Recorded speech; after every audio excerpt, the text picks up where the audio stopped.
Isang mapagpalang gabi po sa inyong lahat. Kamusta po ang buong araw ninyo?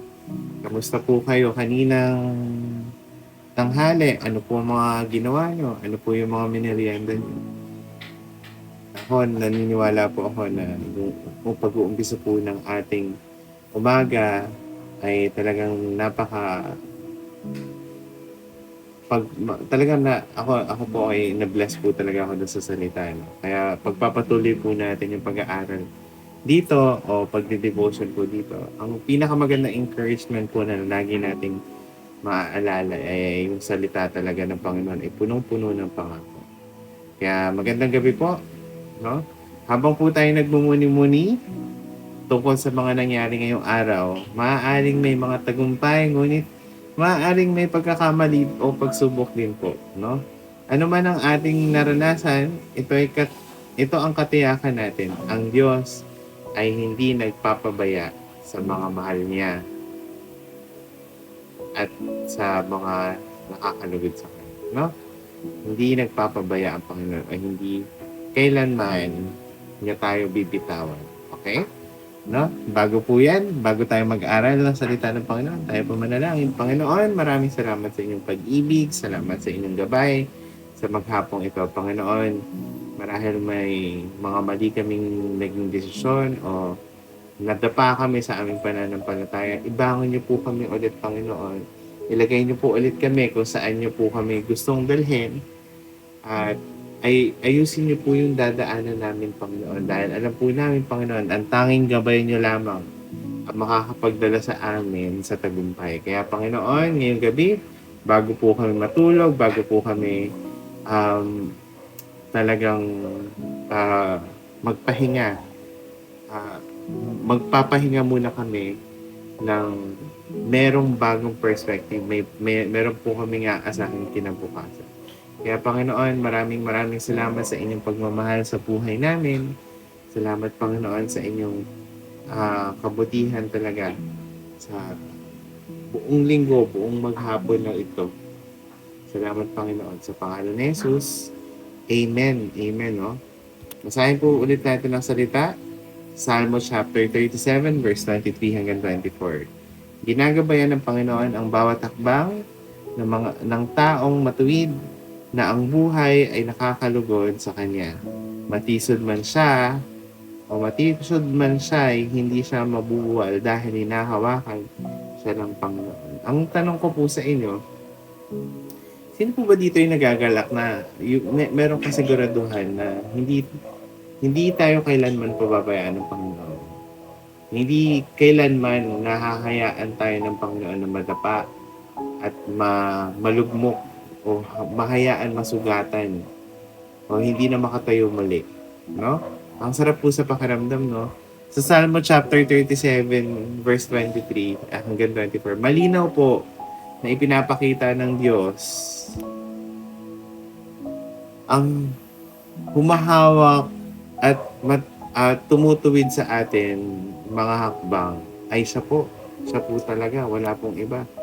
Kahit tayo madapa o makaranas ng kahinaan, hindi niya tayo pinababayaan. Sa halip, kanyang itinatayo tayo muli upang ipagpatuloy ang ating mga paglalakbay kasama siya. Ang gabay ng Diyos ay hindi lamang sa direksyon, kundi sa kanyang pagmamalasakit na hindi tayo tuluyang mabuwal o madapa sa ating paglalakbay patungo sa landas na inihanda niya para sa atin. Sarap po sa pakaramdam, no? Na ito po yung conclusion o ito po yung obserbasyon dun sa salita na pinag-aaralan natin. Na ang Panginoon may nakaplano na kung saan tayo pupunta, kung saan tayo patungo. Ang kagandahan pa nito, sasamahan niya po tayo. Pero hopefully, wag po nating hayaan na wag po tayong bibitaw sa kanyang gabay o wag po tayong bibitaw sa paghawak natin sa kanya dahil alam po natin na kahit anong lakas po ng loob natin o kahit na alam natin na kaya natin gawin, kung wala po ang Panginoon sa buhay natin, tayo po madatapa at maliligaw po tayo. No? O pwedeng hindi na tayo makatayo ulit. Kaya humawak po tayo ng mahigpit sa Panginoon. Gawin po natin yung mga kalugod-lugod sa Kanya. Ang sabi nga po, kung tunay nating mahal ang Panginoon, sundin natin ang Kanyang mga utos. Dahil may landas, meron po siyang inihanda po para sa atin.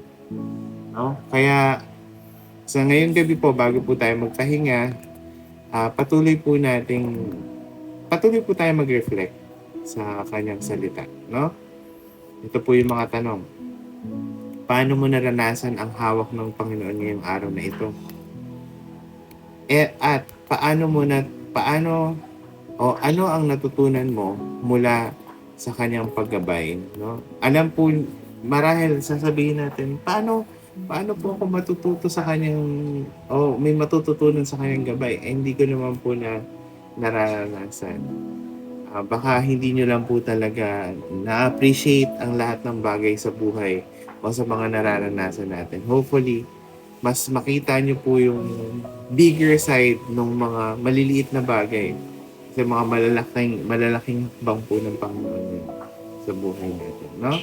Kaya po sa pagtatapos natin, sa conclusion po natin, sa pagtatapos ng araw na ito, magpasalamat tayo sa Diyos sa kanyang walang hanggang pagmamahal at gabay. Ano man ang ating naranasan, hawak tayo ng kanyang mapagpalang kamay. Hayaan natin siyang magpatuloy na magtuwid at magbigay lakas sa atin. Bawat no? Hayaan po natin siya ang umawak sa atin. Hayaan po natin siya ang pumilos sa buhay natin. No?